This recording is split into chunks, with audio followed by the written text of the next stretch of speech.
What's up, guys, and welcome back to our live coverage of PAX Prime 2013. I'm so excited. We're sitting here with probably my favorite interview of the show, my most anticipated, I can't even talk, anticipated game of the show. We're here with Double Helix Games, and we're going to be showing off some Killer Instinct. Thanks, guys, for joining us. I have, like, so many questions. I have to, like, gather myself here. Cool. The live crowd knows that this is probably one of my all-time favorite games ever. I've been playing the original for 20 years. I have an arcade cabinet in my house. It's like the only fighter I ever play anymore.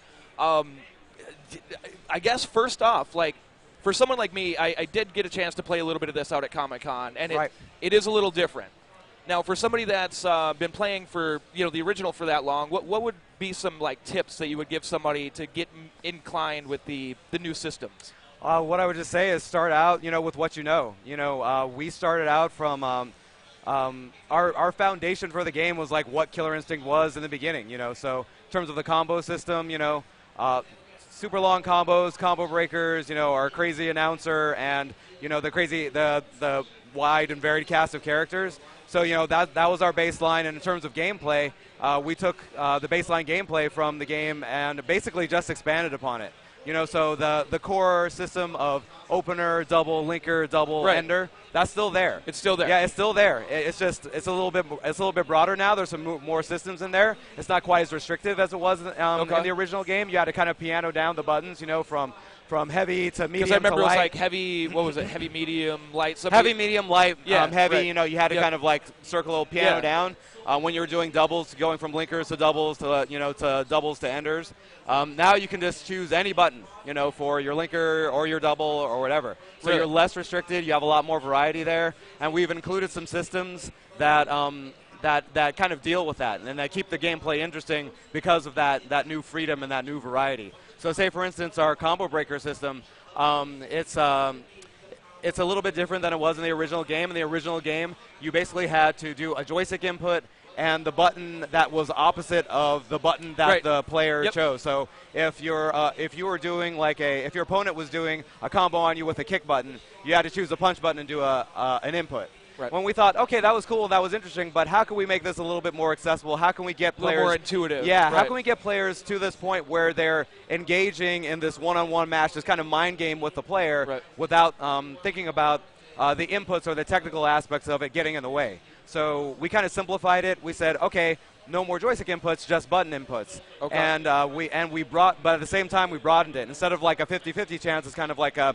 1/3 chance or 33% chance. Okay. So you basically have to match the power level of the attack that the opponent is doing. Basically, if they're doing a back forward fierce punch, like how would you break that? You would break it by pressing hard punch and hard kick. Okay. So if they're doing a hard attack, hard punch, hard kick. If they're doing medium attack, medium punch, medium kick. If they're doing a light attack, light punch, light kick. Okay. You just hit those buttons and combo breaker.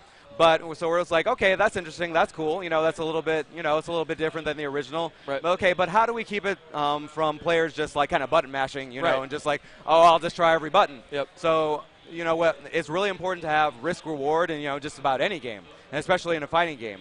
So the risk is if you guess wrong, or you read your opponent incorrectly, then a big X appears above your head, and it's called a lockout, and the announcer will scream lockout. Okay. And when that happens, then for a few seconds you can't break the combo anymore. Oh, so you're just open. Yeah, you're totally open, and the opponent doing the combo is like, ooh, Christmas. So basically the X is basically like a big bullseye at that point. Yeah, totally. And you can just start doing the moves that do the most potential damage at that point. So it's like, it's a really interesting, kind of choice. Sometimes you might choose to not break, because the risk is too high. Right. Sometimes you might just choose to wait and try to read them. Try to read the attack that the opponent is doing in order to try to see what to see. Okay, maybe I don't want to just guess, but I want to see if I can like read it. Yeah. So there are a lot of interesting layers going on with that. And speaking of combo breakers, now you guys have added something new. Yeah. Breaking combo breakers. Breaking combo breakers. So our counter breaker, or what we're calling internally our bluff. Basically what happens with that is the opponent that's doing the combo has the opportunity to break the combo breaker. Okay. So, but basically what it is, it's kind of like I was saying, like a bluff. So you're in the middle of a combo, you're doing these attacks, and at a certain point you press medium punch, medium kick, and you do this thing called a bluff, and it's like the character does this like kind of sticks their head out move, kind of like daring the combo break. Oh, okay. And if the opponent tries a combo break right then, the announcer screams counter breaker, and then it opens the opponent, it opens the guy being comboed up again, so you can actually extend the combo even longer. So it gives the attacker the ability to do something kind of interesting with the attack. So right. But the idea with all of this is that there's this constant two-way interaction between the attacker, between both opponents, between the attacker and the defender, like at all times. So and that's really super important. In a lot of fighting games, like when you start getting comboed, there's like it's like, okay, I guess I'm just going to sit back and watch this unfold. Right. The only chance that you have is that maybe your opponent is going to drop the combo. You know? But in our game, it's like generally at all times you're always in it, So the attacker is always in it, He can counter the combo breaker. The defender's in it. They can combo break. Even when you're blocking, we have a new system called shadow counter. So if you're blocking an attack, when you block like one attack, you can hit medium punch, medium kick, and you'll do this thing called a shadow counter. And if your opponent tries to hit you within that shadow counter window, when you're doing the shadow counter move, then you'll start to do a shadow move, and the shadow move will hit the opponent, and you'll start to do a combo. So it's to try to deal with situations where your opponent has you locked down in a corner and is just doing block string, block string, block string. It's kind of like like almost like an alpha counter kind of move, but you have to know that you have enough that another attack is coming, and you have enough time to stick in the shadow move. Yeah. Okay. And you have to have enough shadow meter to perform that one. And you have to have shadow meter in order to do it. Oh, nice. So you just can't stick it out willy-nilly, Right. You have to have a block of shadow meter to do it. Now, I'm sure people are using their imagination to kind of see this right now, but if you don't mind, show off some of the games. It's all abstract now. Let's just get in there and do it. Now, you guys just recently announced Thunder, correct? Yes. How has the response to that been? I know he's now a grapple type character. He is a grappler. Okay. Yeah. I think we might need to. Yeah. Could you unplug and plug back in the controller? This one. Yeah. Slight technical difficulty. Oh yeah, it's not streaming without some tech issues. Mm-hmm. So now, what was the decision? Now, did you just kind of want to make Thunder a little more unique, or what was the design decision behind making him a grapple type character?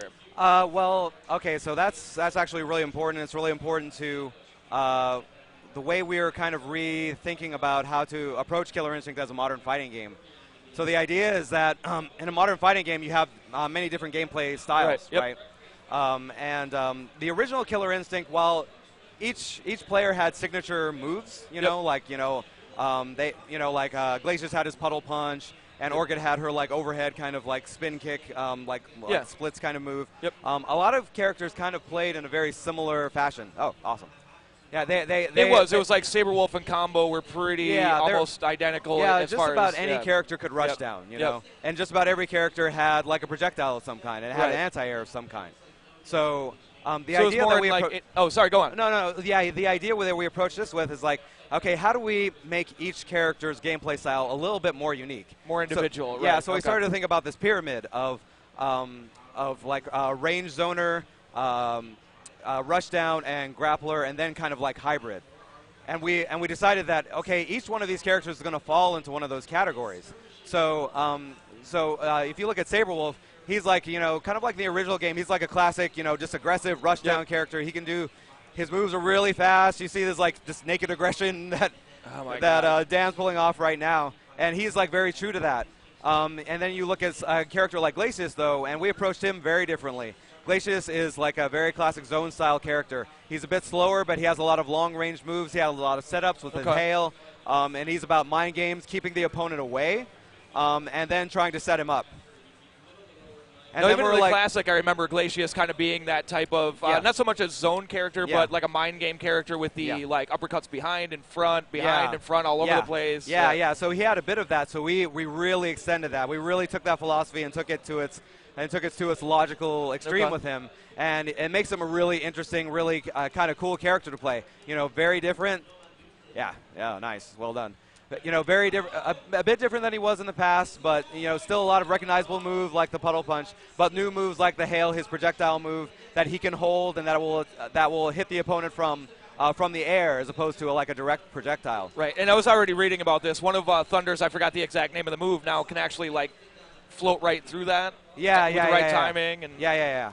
So let's look at Thunder. So Thunder, we decided, hey, he'd be perfect to be a grappler. So, you know, what moves can we bring back that makes sense, and what moves do we have to add, you know, to make him an effective kind of grapple striker kind of character. Right. So, you know, the moves that are from the original game that people will recognize are his Samamish, you know. So that move, everyone remembers that move. Yep. But we added a little bit of a twist on it, you know. So I don't know if you saw it, but there's like I did a stomp afterwards. So you could do like a regular Samamish, you know, and it's an anti-air move. But we added a stomp afterwards to kind of make his game a little bit more interesting, and to give him also like some mobility options. So it's good to, you know, it's good as like a follow-up if you actually hit the opponent, you know, with the Samamish, with the stomp. So, you know, you do some extra damage, it looks cool, whatever. But say I'm across the screen, I'm a grappler, I want to get inside. Right. How do we give a grappler some options to get inside? So if you look right now, I could do my heavy Samamish, and I travel a decent distance, but I'm kind of open afterwards. But if I do my stomp afterwards, I cover a lot of ground. So I'm basically in Saberwolf's face, like immediately.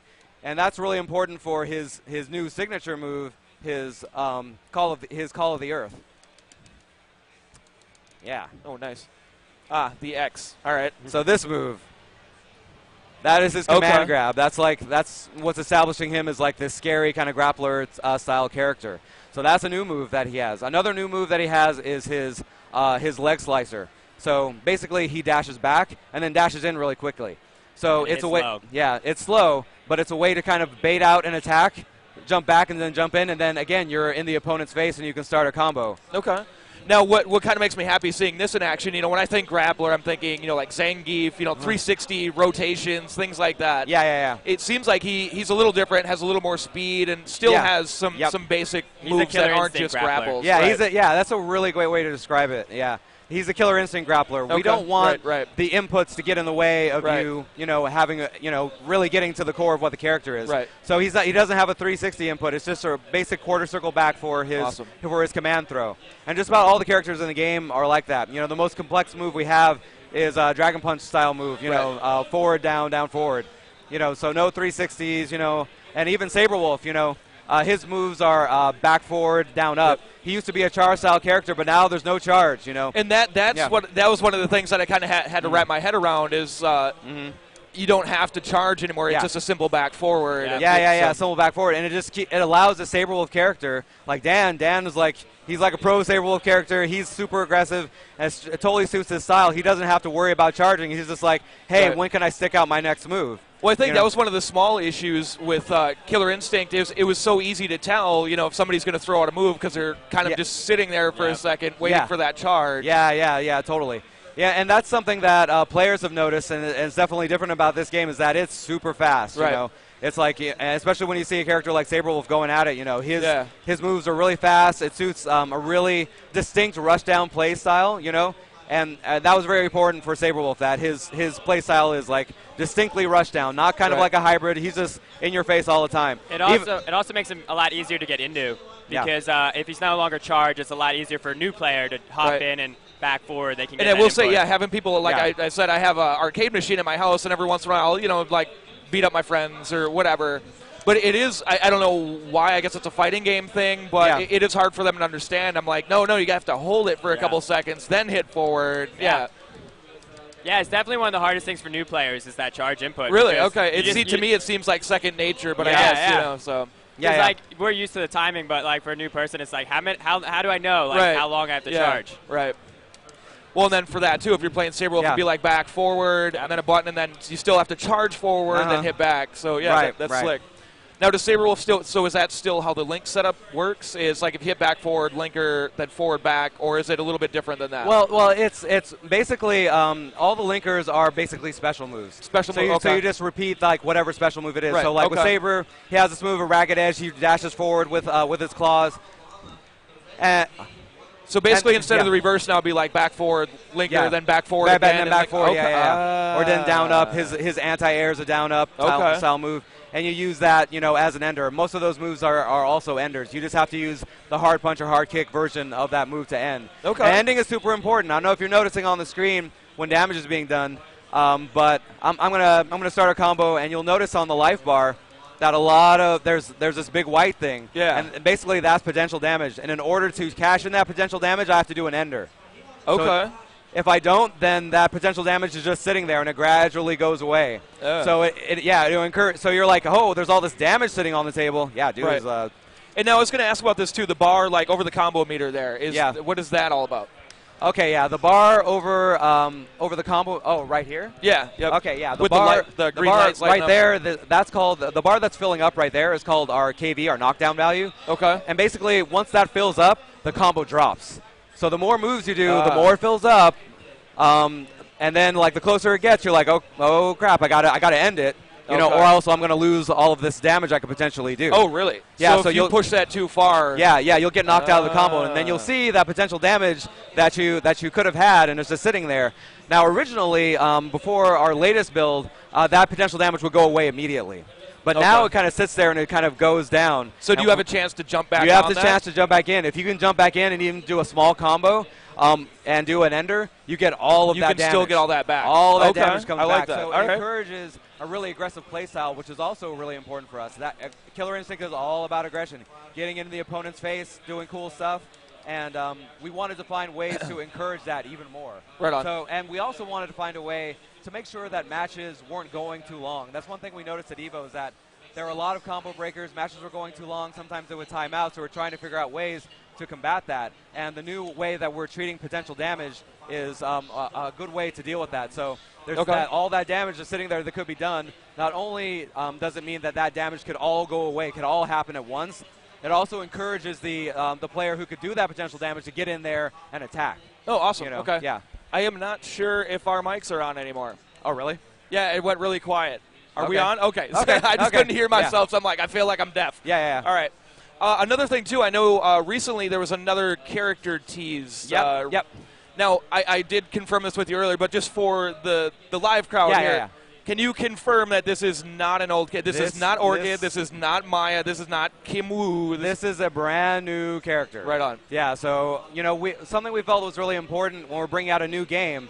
Even though we want to give players as many classic characters as possible, we also felt it was important for a new game to, come up with a new character to expand the universe, to expand what Killer Instinct means, and we're definitely approaching that with the new character. And as you can see from the little tease, she has a very different play style. Yeah. She comes in, she attacks Thunder, she throws him in the air, continues the attack from the air, spins this web and attacks towards him, and it's just like, whoa, what's this about? And it's very unique looking, yeah. Yeah, very absolutely. unique. And, that's kind of like what her playstyle is about. She's about, kind of air moves, attacking from the air, going from the air to the ground, pulling players up, staying in your face, and having a lot of cool mobility options. So we're really excited to talk more about her soon, and we will talk about her a lot in the future. And there might be some surprises in store with this character. So awesome. Cool stuff, yeah. All right. Well, before we close out here, is there anywhere that people can get their hands on this? Where can people find KI and play this at PAX? Oh, so come to the Microsoft booth. We're right there with all the other great Microsoft games that we're showing. So come to our booth. We're in the corner. Just look for the huge crowd of people playing KI and just bang on fight sticks. So awesome, man. Yeah. Well, thank you guys so much for your time today. We're going to wrap it up here, guys. Sadly, I could look at this all day. Yeah. Now, this is going to be a launch title, right? Yep. Day so one. excited. So excited. Awesome. Well, thank you guys again, and thank we'll see you soon for more live coverage from PAX Prime 2013. Awesome.